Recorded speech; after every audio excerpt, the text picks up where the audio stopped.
تاریخ اسلام پوری اٹھا کے دیکھ لیں آپ. آج اردو پڑھنے والے چند مولوی یا غیروں سے پیسہ لے کے جنہوں نے دین میں ٹکڑے کرنے کی سازشیں کی کہ جناب یہ بھی نہیں ہے تو یہ بھی نہیں ہے، اور آج ہمارے بھی لوگ بڑے جناب محقق بن کے بیٹھ جاتے ہیں. فیس بک کے مفتی بہت زیادہ پیدا ہو چکے ہیں، اور فیس بک میں پڑھی کتاب پڑھی دلیل وہ کہتے ہیں بس یہ حتمی دلیل چاہیے ہوگی. ہم اپنے اکابر بزرگوں کی طرف چلے جائیں نا، والدین کی طرف، تو مجھے اچھا سا یاد ہے جب چھوٹے زمانہ طالب علمی میں تھے تو جمعرات ہوتی نا، ہمارے علاقے میں بولتے میاں جی، مسجد کے خادم صاحب جمعرات کو عصر کے بعد روٹی لینے آتے، تو جو گھر میں ہوتا مائیں بہن ایک روٹی دے دیتی، اس پر دعا کرتے لے جاتے. ہم اس کو میاں جی بولتے کہ میاں جی آئے روٹی لینے. یعنی یہ سلسلہ ہم نے زندگی میں دیکھا کہ مرنے والے کے لیے باقاعدہ احسان ثواب کا اہتمام کرنا ایک عرصے سے فطر ہے، اور اس کا وجود ہی نہیں ملتا ہے جی. اچھا اور کوئی بات کا وجود میں ویسے نہیں ہوگی، جو کام اسلاف کرتے آئے اس میں بحث ہوگی. پوری تاریخ اسلام پڑھ کے دیکھیں، جو یہ کہتے ہیں جی اس کا وجود نہیں ملتا، ان سے صرف ایک سوال کریں، یہ بتائیں سیدنا امیر حمزہ جو شہید ہوئے حضور کتنے غم زدہ ہوئے تھے؟ افسردہ کتنے ہوئے تھے؟ واحد شخص سیدنا امیر حمزہ جو نظر آتی ہے کہ جس کے بارے میں مجموع زوائد والے اس حدیث کو نقل کیا، انوار ساتیہ والے نے اس حدیث کو نقل کیا، مولانا خلیل مدنی بیٹھری دیوبند میں براہین قاطع کا اس کو نقل کیا، اور دیگر لوگ بھی اس کو لے کر آئے ہیں کہ حضور صاحب اتنی زار و قطار روئے، اور حضور کے الفاظ تھے روتے ہوئے، چچا تو میرا اتنا عظیم چچا تھا، لوگ پتھر مارتے تو دیوار بن جاتا تھا. اب لوگ پتھر مارتے تو دیوار کون بنے گا؟ چچا تو میرا اتنا عظیم چچا تھا، لوگ گالیاں دیتے تو سامنے آ جاتا تھا. اور پھر حضور علیہ السلام کے یہ الفاظ بھی لکھے محدثین نے کہ حضور نے کہا آج میرے چچا پہ رونے والا بھی کوئی نہیں. انصار صحابہ نے اپنے گھر کی بیویاں بھیجی کہ جاؤ حضور در دولت پہ اور سیدہ امیر حمزہ کے لیے رو. اس سے ممانت نہیں تھی شریعت کے اندر.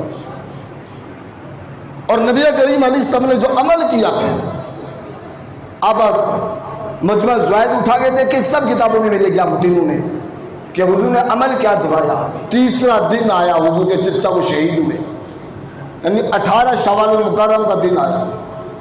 حضور نے صحابہ کو مسجد میں بلایا، اور مسجد میں بلانے کے بعد حضور نے ایک عمل کیا کیا، اپنے چچا کے نام سے کھجوروں کا صدقہ کیا. اس سال میں کیا ہوتا ہے، ہم اپنی مساحت کے مطابق کھانا پکا کے کھلاتے ہیں. پھر نبی کریم صلی اللہ علیہ وسلم نے یہ عمل 10ویں دن دہرایا، پھر حضور نے یہ عمل 20ویں دن دہرایا، پھر حضور نے یہ عمل 30ویں دن دہرایا مہینے پہ، اور پھر میرے مصطفیٰ کریم صلی اللہ علیہ وسلم نے یہ عمل صحابہ کو بلا کے 40ویں دن دہرایا. اور پھر حضور نے آپ کی چچی کی جب عدت پوری ہوئی 4 ماہ 10 دن، پھر صحابہ کو جمع کیا، اور چچے کی عدت پوری ہونے پہ اپنے چچا کے لیے سال ثواب کھجور کا صدقہ کیا. پھر 6 ماہ کے بعد اور پھر سال کے بعد تو حالت یہ رہی کہ حضور اس کے بعد 3 سن ہجری کے اندر سیدہ امیر حمزہ شہید ہوئے. حضور 10 ہجری میں وصال فرما، 7 سال کا مبیش نبی کریم علیہ وسلم ہر سال 15 شوال المکرم کو شہداء احد کے مزار پہ جا کے احسان کرتے. ہر سال کے بعد شہداء احد کے مزار پہ جاتے. یہ تو اب گرایا نا مزار، میں تو مزارات موجود تھے. 1920 کے اندر یہ مزار شہید کیا نا سیدہ امیر حمزہ کا. اس وقت تک تصویر آتی باقاعدہ گنبد بنا ہوا، سب کچھ بنا ہوا تھا احد نے. یہ تو سوچے نے بعد میں گرایا نزدیکوں نے. یعنی یہ حضور سے ذاتی عمل رہا ہے جس کے لیے حضور نے 7-8 سال حضور 30 ہجری سے لے کے 10 ہجری تک جب تک حیات ظاہر رہے حضور ہر سال احد کے مقام پہ جاتے اور شہداء احد کے مزارات پہ احسان کرتے، دعا کرتے. مجھے بتائیں اس سال میں اور کیا ہوتا ہے؟ آج وہ کہتے ہیں یہ عمل تو ملتا ہی نہیں ہے، یہ عجیب شروع کر دیا. ہاں اہل سنت کا نظریہ یہ ضرور ہے, ہم نے یہ قید نہیں لگائی اور میرے امام نے منع کیا ہے کہ فوت کی ماتم پہ دعوت نہ کی جائے. دعوت کیا ہے؟ جنازہ ہوتا ہے اہل خانہ کھانے کا انتظام کرتے ہیں. حالانکہ سیدنا جعفر طیار رضی اللہ عنہ جب وصال ہوا نا, نبی کریم علیہ السلام کے گھر تشریف لے گئے. حضور صلی اللہ علیہ وسلم کی تعلیم دیکھی یہاں پہ کیا ہے.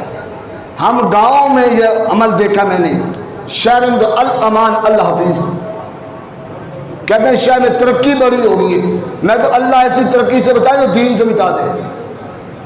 یہ بھی تو ترقی ہے جس سے دین ہاتھ سے جا رہا, دین چھوٹ رہا. ہم نے گاؤں میں دیکھو سیدنا جعفر طیار کے وصال پہ میں نبی کا یہ عمل ہے. سیدنا جعفر طیار کا وصال ہو گیا, نبی کریم صلی اللہ علیہ وسلم کے گھر گئے, دیکھا اہل خانہ بڑے افسردہ ہیں, غم زدہ ہیں. اب گھر میں فوتی ہو افسردہ تو ہو جاتا ہے انسان. حضور گھر تشریف لائے. سید عائشہ الصدیقہ طیبہ طاہرہ رضی اللہ تعالی عنہا حضور کے گھر موجود تھی, آپ کی زوجہ تھی. حضور نے فرمایا عائشہ آل جعفر کے لیے کھانا تیار کرو, جعفر کے گھر والوں میں کھانا تیار کرو. کیوں؟ ان کے گھر والے جعفر کے وصال کی وجہ سے افسردہ ہیں, غم زدہ ہیں, تو میں ان کے گھر کھانا دے کر آؤں گا. حضور نے فوتگی والے گھر کھانا بنا کے دے کر آئے. اور پھر صحابہ نے پوچھا, میرے نبی کریم صلی اللہ علیہ وسلم فرمایا صحابہ آل جعفر کے لیے کھانا بنا کر بھیجو. 3 دن تک امام مشکات نے لکھا اور دیگر نے لکھا اس کو, 3 دن تک نبی کریم صلی اللہ علیہ وسلم کے صحابہ آل جعفر کے گھر کھانا بنا کے بھیجتے رہے. اسلام کی تعلیم یہ تھی کوئی فوت ہو جائے تو پڑوس والے رشتہ دار دوست احباب اس کے گھر کھانا بنا کر بھیجے. اور میت کے گھر کی دعوت منع کیوں ہے کہ یعنی وہ افسردہ ہوتی, اور کیونکہ 3 دن یہاں پہ انسان کو غم کا حکم ہے. اب شدت 3 دن غم کا کرتی, ہم کیا کرتے ہیں ہمارے یہاں اہل خانہ کھانا بناتے ہیں شہروں میں, اور جو ہے نہیں کھانا کھا کے جانا پابند کرتے. یہ جو نا کھانا کھا کے جانا یہ دعوت دینا ہے. اعلیٰ حضرت رحمۃ اللہ تعالیٰ نے فتاوی رضویہ شریف کے اندر ان چیزوں سے منع فرمایا میں کہ یہ کام نہ کیا جائے, کہ دعوت کھانا منع ہے. اسی طریقے سے کل کے اوپر ہم کرتے ہیں کہ بھائی کھانا کھانے کو نہیں جانا, پکڑ پکڑے بٹھاتے نہیں کھانا کھا کے جانا. یہ وہابیت نہیں ہے, یاد رکھنا. ہمارے جناب شاید یہ وہابیت نہیں, یہ دین ہے. یعنی محلے دار پڑوسی میت کے گھر والوں کے کھانے کا اہتمام کرے. جو باہر سے لوگ آتے ہیں اب وہ مسافر ہیں, مسافر کی نیت سے ان کو کھانا پیش کیا جائے, کھلایا جائے اپنے گھروں میں بٹھا کے, نہ کہ میت کے گھر میں سارا اہتمام کرایا جائے. یہ اہل سنت کا نظریہ نہیں ہے. اہل سنت کا نظریہ وہی ہے جو نبی کریم صلی اللہ علیہ وسلم نے آل جعفر کے لیے کیا ہے, وہ نظریہ اہل سنت ہے. اور میرے امام عاشقہ امام اعلیٰ حضرت رحمۃ اللہ علیہ نے اسی کو نقل کیا ہے. تو برادران صاحب ایصال ثواب کرنا یہ لازمی نہیں ہے کہ خصوصی کوئی ڈش بنائی جائے, قرضہ لیا جائے, نہیں یہ لازمی نہیں ہے. گھر میں جو پکایا اسی پہ دعا کرو, یہ ایصال ہے. جو گھر میں پکایا اسی پہ دعا کرو, اس کو ایصال کہتے ہیں. یہ غلط طریقہ جناب. خاندان والے کیا کہیں گے, اور جی ابا فوت ہوا تھا تو نے تو مرغا بھی نہیں پکایا, 4 ڈشیں بھی نہیں بنائی, یہ غلط ہے. اس سے بہتر ہے میں یہ کہا کرتا ہوں کہ آپ اپنی مساجد پہ خرچہ کرو, مدارس پہ خرچہ کرو, وہ زیادہ بہتر ہے. کیوں میرے مصطفیٰ کریم صلی اللہ علیہ وسلم نے ارشاد فرمایا, آج ہر شخص یہ خواہش ہوتی ہے نا, وہ کرایہ دار ہے, وہ کہتا ہے میرا اپنا مکان ہو, کوئی وہ کہتا ہے میرا دوسرا مکان ہو, بڑا مکان ہو, ہر بندہ اپنا مکان بناتا ہے. حضور نے فرمایا جس سے دنیا میں اللہ کا گھر بنایا, اللہ جنت میں اس کا گھر بنائے گا.